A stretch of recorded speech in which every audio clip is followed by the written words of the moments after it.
Well, let's continue here with the story of Martha and Mary.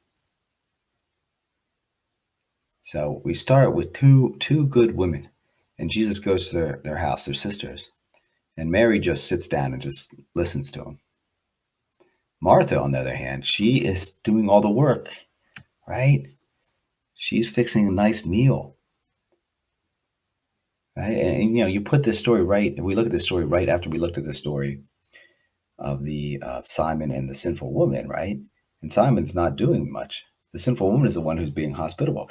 If you come and just read this now, it kind of looks like Mary might be the one who's not doing much, but Martha is the one who's being hospitable, actually, doing all the work to prepare a nice meal and present it for Jesus and his disciples.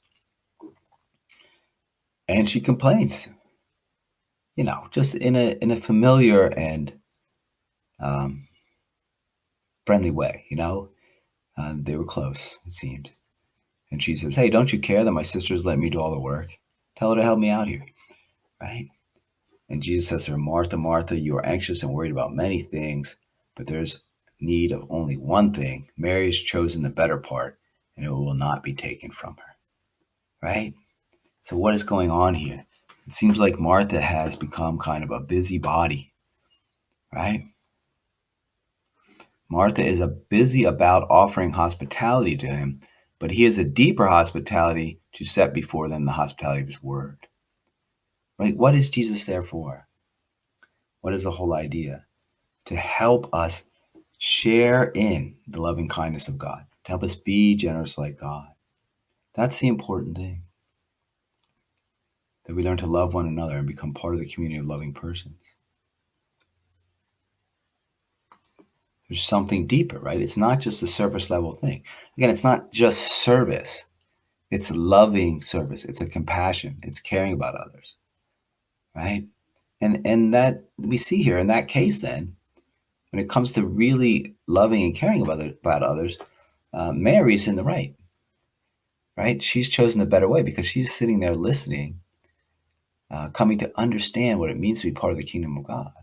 Whereas Martha, for whatever reason, is busy. Oh, well, I'm supposed to serve. I'm supposed to do this and that, right?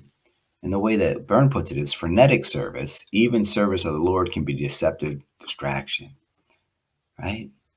So what I think that we're looking at here is a story that explains to us what the hospitality of God means. It's not just getting things done.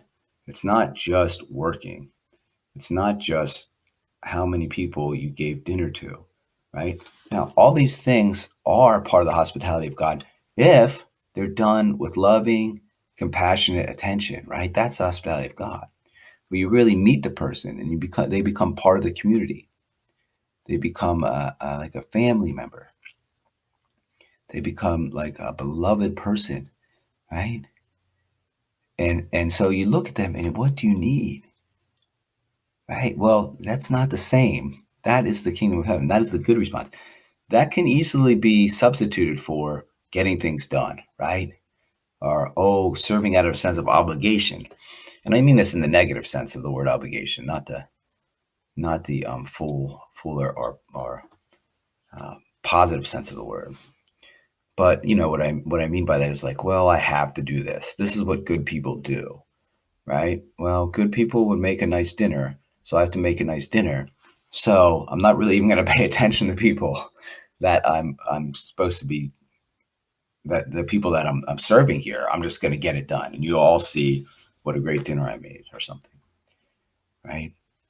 Or sometimes there's a sense of guilt that just makes people want to do things. Like to say, well, I have to go visit this family member. Okay, well, do you want to? No, I just have to do it because if not, what? And usually the what is people won't think I'm good, right? So there seems to be a kind of desire to look good or desire to be a good kind of person, right? The kind of same kind of thing that we see with the Pharisees that might be behind this. So it's a great story, right? And Martha's not doing anything wrong, right? She's just not getting it as right as her sister. So it's a great story. It tells us that the hospitality of God, it's not just about doing things or looking good, right? Or setting the best table, or even, in a certain sense, feeding the most people. If it's not done out of love, if you're not helping them because you want to, right? Because you care about them, even if it's tough, even if they're not giving you the response you'd like, if you're not doing it out of this kind of unconditional love, if you're not doing it like God does it, then it's not going to work, right? It's not going to be salvation. And that seems to be what's going on with Martha. She kind of got caught up in the role, right? Just like we saw the Pharisees get caught up in the role. We're the holy people, they're the unholy people. They can't come into the kingdom of God, they think. Well, I think it looks like Martha's getting caught up in her role too. I am the good sister. I am the one who does what you're supposed to do, right? I'm putting on a good show here. I'm showing that I'm not like those people who don't take care of their guests. Huh? You see the connection there? Martha in some ways becomes the left side of the triangle over here, where she's saying she's not doing what she's supposed to be doing, right? Mary's not doing what she's supposed to be doing. Huh? But what is Mary doing? She is loving, right? She's giving Jesus like what he wants to get, what he wants, which is for people to share in his ministry, to share in the kingdom of heaven, to share an unconditional love of one another.